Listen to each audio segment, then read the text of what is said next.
기도하시죠. 하나님, 저희가 하나님의 말씀 앞에 섭니다. 하나님보다 앞서지 않기 위해, 하나님의 등을 바라보며 하나님을 쫓기 위해, 하나님이 만들어내신 길이 무엇인지를 분명하게 알아 믿음으로 그곳에서 달리기 위해 하나님의 말씀 앞에 섭니다. 어린아이에서부터 작년에 이르기까지 이 예배로 불러내신 하나님의 의지를 따라 저희에게 말씀으로 깨닫게 하여 주십시오. 어떻게 살아야 할지, 어디로 가야 할지, 무엇을 해야 할지를 말씀 앞에서 확인받고 그 말씀대로 사는 하나님의 말씀에 사로잡힌 하나님의 사람들의 생애가 될 수 있도록 성령님 빛을 비추셔서 저희 모두에게 말씀이 주는 기쁨과 감격 속에 들어가게 이끌어 주십시오. 예수님의 이름으로 기도합니다. 아멘. 요나서는 하나님께 불순종해서 도망치면 물고기밥이 된다라는 교훈으로 알려져 있지만 사실은 하나님의 뜻을 위해서라면 자기 목숨도 아까워하지 않았던 이 선지자가 왜 도망을 쳤을까에서부터 시작해야 하는 책입니다. 요나가 도망친 이유는 하나님은 이러셔야 돼 라고 하는 요나의 기대가 와장창 깨졌기 때문입니다. 요나가 인정하는 하나님, 요나가 믿고 따르는 하나님은 이스라엘만을 위하시는 축소된 하나님이었습니다. 요나의 하나님은 오직 이 하나님, 천지를 창조하시고 모든 것의 왕이시며 주인이신 하나님은 이스라엘만을 위하셔야 한다라고 여기고 있어요. 그래서 약속도 주셨고 율법도 주셨고 아브라함과 모세와 다윗 같은 믿음의 사람들의 등장을 통해 하나님이 어떤 분이신가를 이스라엘에게만 알려주셨다라고 확신하고 있어서 요나의 하나님은 이스라엘만을 위하는 하나님이라고 생각을 했고 그 생각은 굳어져 있었습니다. 그런데 느닷없이 니느웨에 가서 그들의 죄를 드러내라고 알려주라고 그 니느웨를 가라 하셨기 때문이죠. 이 점이 요나를 화나게 한 겁니다. 니느웨는 아수르 제국의 수도 도시였거든요. 당시 강대국 아수르 니느웨는 이스라엘을 비롯한 주변 나라들을 힘으로 짓누르는 상당히 무시무시하고 악랄한 제국이었습니다. 괴롭힘을 당하는 입장에서 이 니느웨 사람 떠올리면 머리에 뿔이 나 있고 이빨은 다 송곳니만 있고 손가락 10개는 칼로만 돼 있는 것 같은 함께 하고 싶지도 않고 피하고 싶은 사람들, 괴물들이었을 겁니다. 이렇게 잔인하고 악독한 니느웨를 향한 하나님의 선언은 멸망뿐입니다. 예고 없는 멸망, 갑자기 사라지는 것. 그런데 하나님은 니느웨에 가서 그들의 죄를 알려주라고 얘기하신 거예요. 이게 무슨 뜻인지 요나는 알고 있는 거예요. 왜냐하면 요나가 계속 그 일을 해왔거든요. 죄를 알려주신다는 것은 잘못을 깨닫게 해서 회개하고 돌이키게 만드시는 하나님이 용서하시는 방식이었기 때문에 늘 요나는 선지자로 이스라엘 백성에게 가서 그 일을 해왔잖아요. 그럼 하나님은 죄에서 돌이킨 하나님의 백성들의 눈물을 닦으시고 그들을 용서하시고 그리고 하나님과 하나님의 백성들은 사랑하는 사이로 다시 회복되는 일들을 요나는 봐왔기 때문에 절대 니느웨 사람들이 그런 일이 경험되지 않기를 원하고 있는 겁니다. 그들이 회개하지 않길, 그들이 울지 않길, 자기의 잘못으로 양식 삼아 그대로 죽어버리길 바라고 있는 거죠. 은혜의 부스러기조차 먹을 자격이 없는 그냥 개 같은 이방인, 이게 요나의 심정이었습니다. 그래서 요나는 하나님의 얼굴을 피해서 다시스로 도망을 쳐요. 배 타고. 하나님이 내리신 명령을 거부하기로 한 거죠. 절대로 니느웨는 하나님의 사랑을 몰라야 한다라는 마음을 품고 말이죠. 그래서 이제 지중해로 들어가는 배를 타고 바다를 항해합니다. 그런데 느닷없이 큰 파도와 폭풍이 몰아치기 시작합니다. 평생 배를 탔던 사람들조차도 각자 믿는 신들의 이름을 불러야 할 만큼 이 폭풍은 굉장했습니다. 어떻게든 살아남기 위해서 물건들을 배 밖으로 던져서 배를 가볍게 띄워야 할 만큼 이제 배가 상당한 위기에 처한 거죠. 대체로 지중해 지역에서는 가을에서 봄까지 저기압이 동쪽으로 이동하면서 폭풍이 잦다고 해요. 그러면 지금 배를 띄운 시점은 뱃사람들이 잘 알죠. 폭풍이 없는 잔잔한 때에 배를 띄웠겠죠. 그때 일어난 폭풍이었기 때문에 더 당혹스러운 겁니다. 그래서 배를 타고 있던 사람들은 다 생각했어요. 아, 이건 자연적인 현상이 아니라 초자연적인 현상이 벌어진 거구나. 누군가가 신에게 저주를 받았구나. 그렇게 물건을 바다에 던지면서 살려고 몸부림치던 중에 배 밑바닥에서 곤히 자고 있는 요나를 선장이 발견합니다. 그래서 6절에 보시면 그를 깨우면서 선장이 절박하게 말하죠. 자는 자여 어찌함이냐? 일어나서 내 하나님께 구하라. 혹시 하나님이 우리를 생각하사 망하지 아니하게 하시리라. 여기서 선장이 말하는 하나님 여호와는 우리가 믿는 하나님이 아니라 당시 일반적인 신, 이제 갓을 이제 통칭하는 얘기예요. 그래서 네가 믿는 신에게 너도 기도해서 이 배가 쪼개지지 않게, 폭풍 속에 잠기지 않게 기도해라 라고 하는 요청이었겠죠. 근데 요나만 알고 있습니다. 이 폭풍이 어디서 왔고 왜 왔는지. 하지만 말할 수 없죠. 근데 폭풍이 좀처럼 가라앉지 않으니 배 안에 있던 사람들은 제비를 뽑기로 합니다. 그래서 누가 신에게 저주를 받아 이 폭풍을 일으키게 되었는가를 찾아보자 하죠. 결국 침묵하던 요나가 걸립니다. 상황이 급박하고 재앙의 원인을 확인했으니 이제 여기서 살아남을 방법은 한 가지밖에 없는 것 같아요. 뭐죠? 요나를 바다에 던지는 거죠. 요나 한 사람 때문에 많은 무고한 피해자가 생겼으니 요나는 배 안에 있어서는 안 되는 겁니다. 이제 분명한 근거도 마련이 됐죠. 그런데 뜻밖의 장면이 13절에 나옵니다. 한번 보시겠어요? 13절을 같이 읽어보시죠. 시작.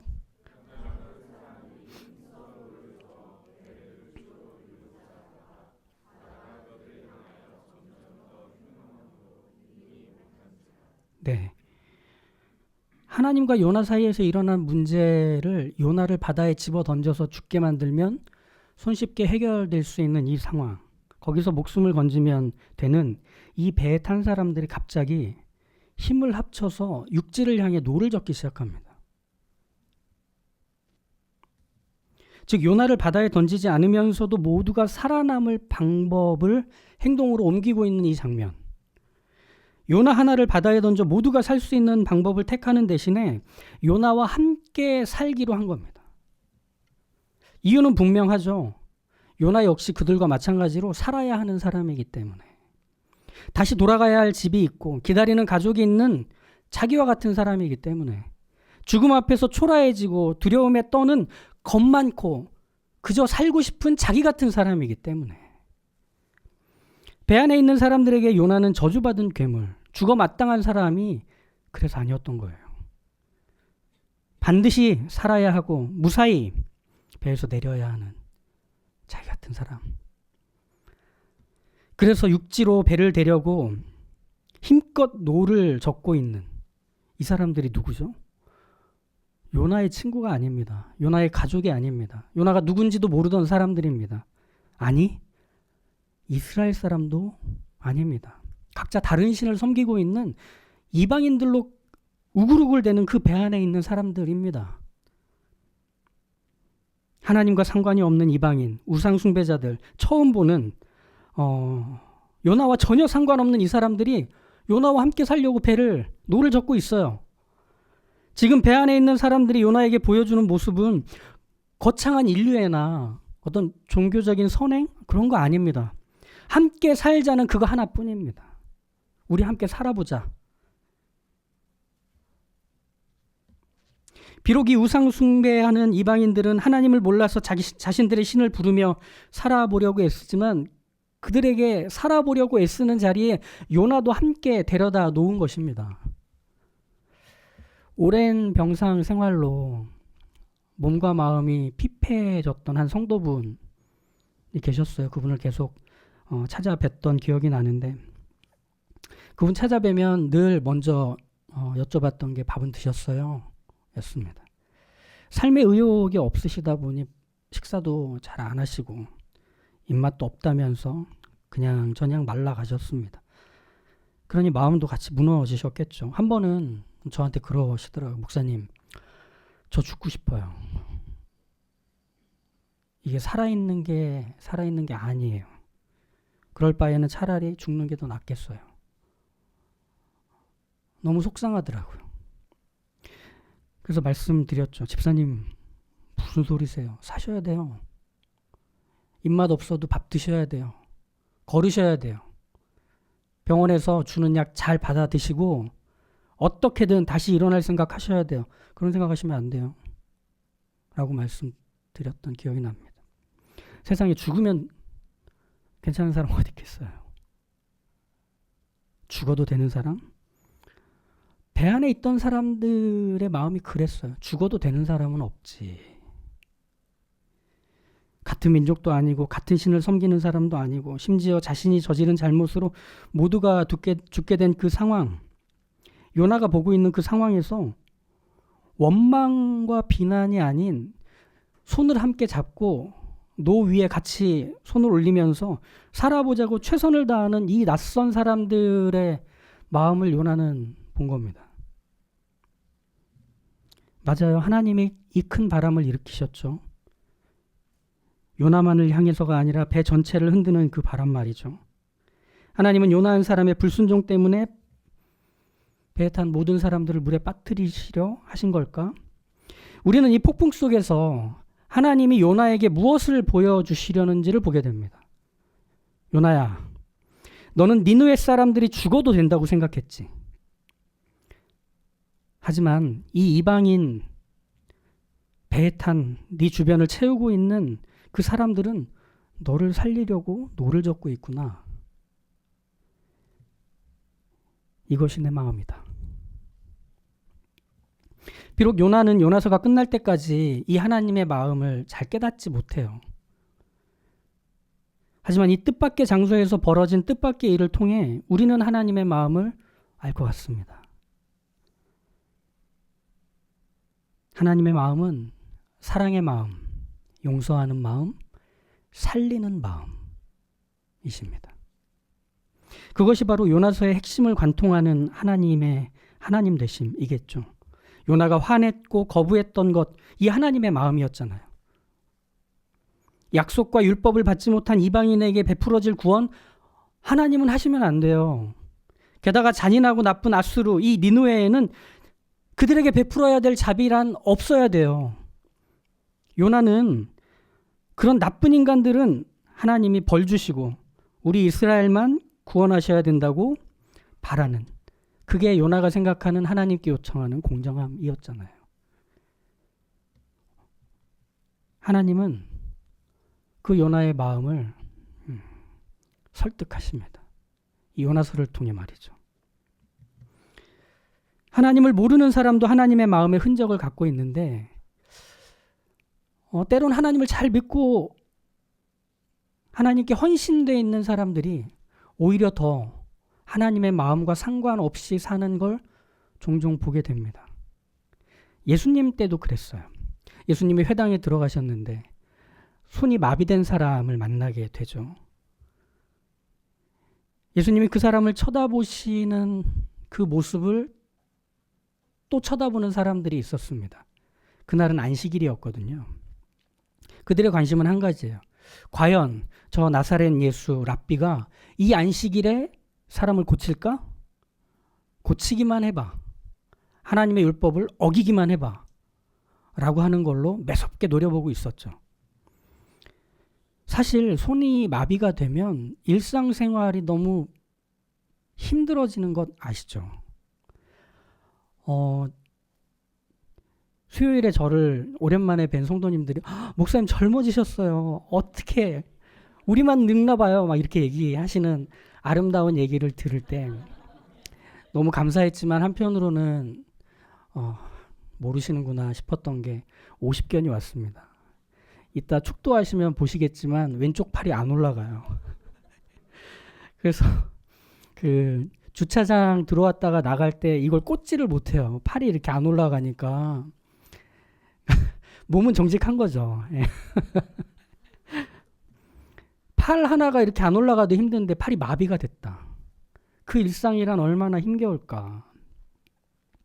그런데 여기 하나님을 알고 믿는 사람들이 예수님은 절대 그 사람을 고쳐서는 안 돼라는 시선으로 보고 있단 말이죠. 예수님은 그를 고치신 후에 노려보고 있는 사람들을 향해 이렇게 말씀하시더라고요.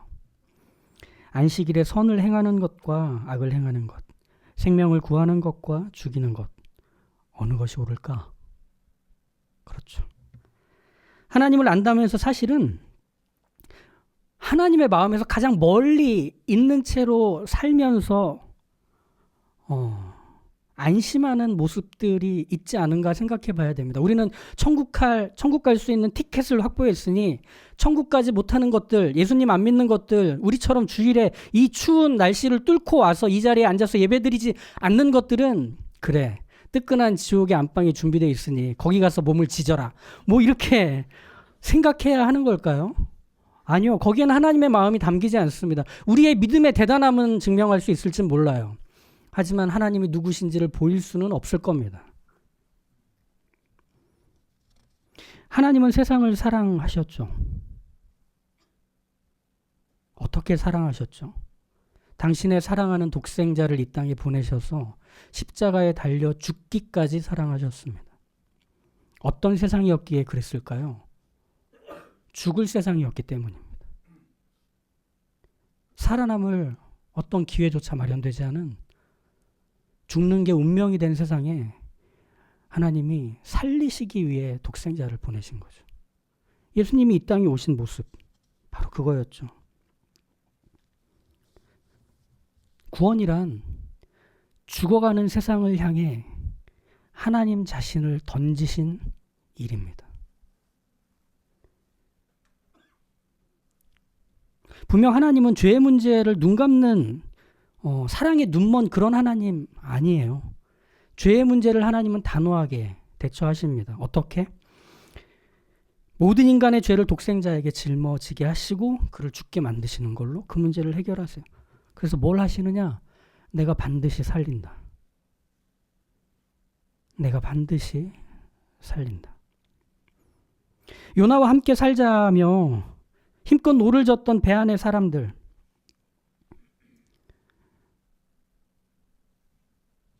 그들의 마음 안에 하나님의 마음의 흔적이 그렇게 담겨 있었던 것을 요나만 못 보고 있었잖아요.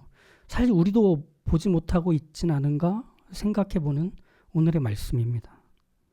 살아남는 게 전부가 된 이 세상의 복판에서 생존이 가장 큰 첫 번째 덕목이 되어버린 이기적인 세상의 이 복판에서 요나를 살리려 노를 저었던 배 안의 사람들처럼 요나도 니느웨도 살리시기 위해 힘쓰셨던 하나님처럼 우리가 두 발을 내딛고 있는 세상 속에서 우리가 소망이 아닐까요? 우리가 받은 구원의 열매는 우리가 살린 사람들에 있습니다.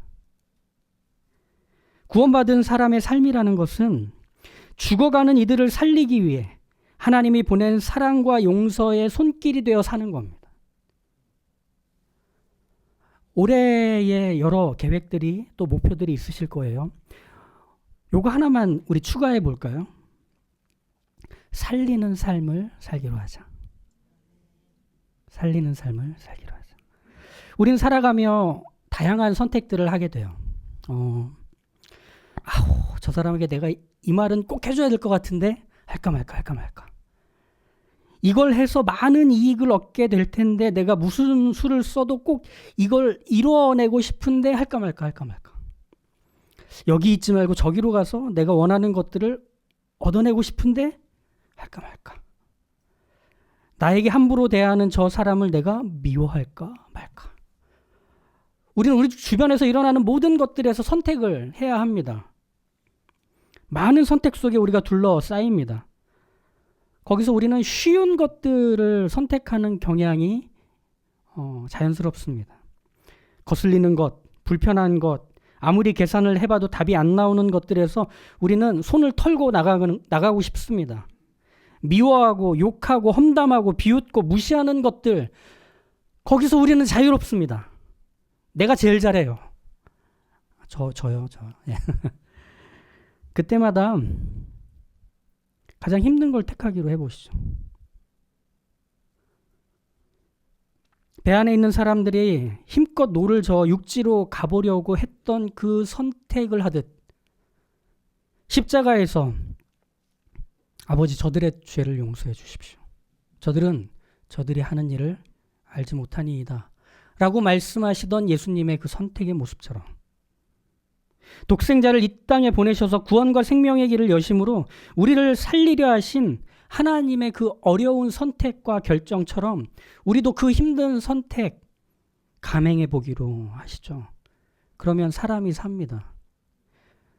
그걸 하기가 가장 힘든 이유는 뭐냐면 저 사람이 지금 보여주고 있는 저 사람의 말투와 표정과 행동, 그리고 그 안에 냄새나는 그 의도, 우리가 다 보기 때문입니다. 꼴 보기 싫고 짜증이 납니다. 누가 그걸 몰라? 그게 내 안에서 막 치밀어 오릅니다. 그냥 등 돌리면 되는 쉬운 일을 우린 그때 선택하고 싶어 합니다. 하지만 그가 보여주는 표정과 말투와 그의 의도 너머에는 그를 사랑하셔서 독생자를 주신 하나님의 마음이 담긴 그 사람이 있습니다. 우린 그 사람을 봐야 합니다. 우리가 살려야 하는 그 사람을 볼 수 있어야 우리가 하고 싶은 말을 안으로 담아두고 그 사람을 살리는 말을 할 수 있습니다. 그 사람을 일으켜 세우는 일을 내 손을 뻗어서 그제서야 할 수 있습니다. 쉽지 않죠. 말을 가리고 행동을 주의하고 계산과 분노를 그쳐야 하기 때문에 쉽지 않죠. 내가 다 손해보는 일인걸. 내가 다 포기해야 되는 일인걸. 그런데 그렇게 할 때 그 사람이 삽니다. 그리고 그렇게 할 때 그 사람이 살아 하나님이 기뻐하십니다. 우리 올해의 삶은 나를 기쁘게 할 삶을 사실 겁니까? 하나님을 기쁘게 하실 삶으로 사실 겁니까? 이 선택의 길목마다 하나님을 위하시길, 하나님을 위해 내 유익을 해로 여기며 그분의 기쁨을 선택하실 수 있기를. 그래서 이 세상에서 나의 기쁨이 누구인가? 나의 기쁨은 바로 너다. 나를 닮아 있는 너다.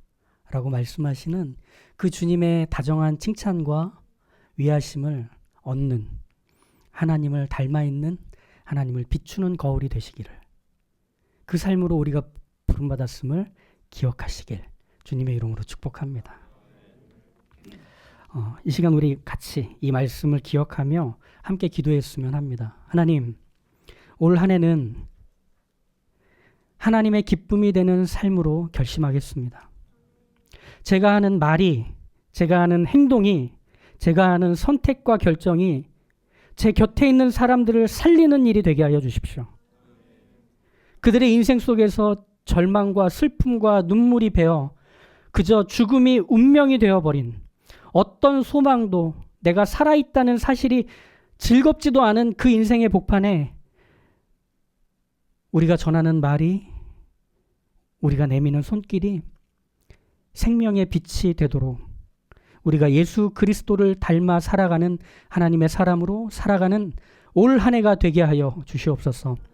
가정에서, 학교에서, 직장에서 나와 관계를 맺고 있거나 그렇지 못한 사람들에게조차 우리는 그들을 살리는 사람으로 살아갈 수 있게, 우리 안에 하나님의 마음을 품을 수 있게 하여 주시옵소서.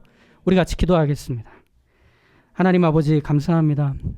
우리에게 주신 이 새해의 말씀이 우리가 어떻게 살아야 하는지를 다시금 기억하고 되새기는 말씀 되게 하셨으니 감사합니다.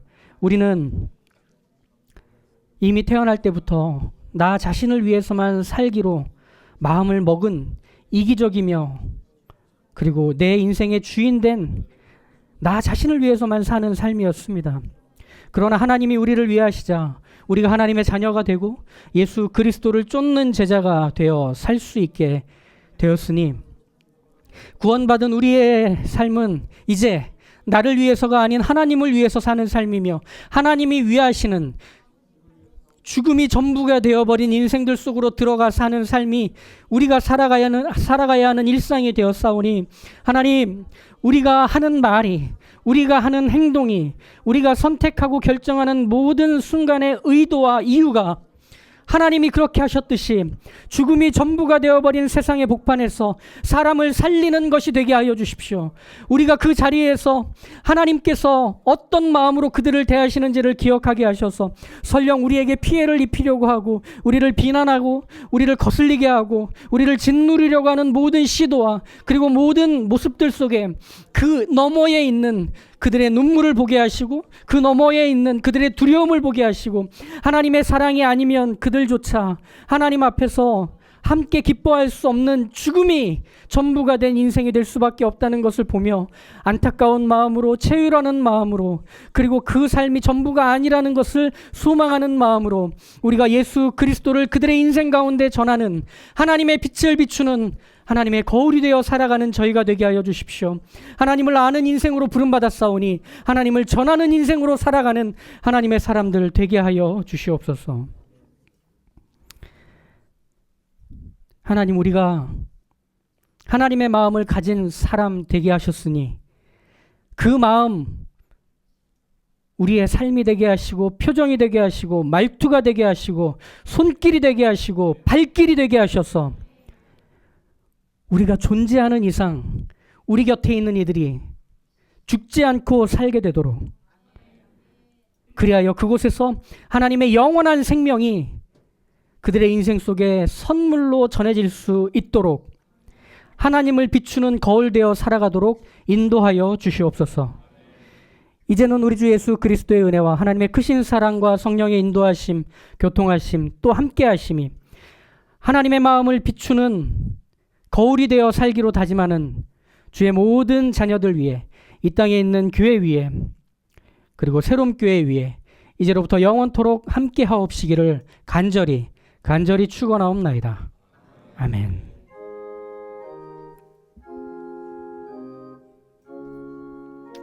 우리에게 주신 것이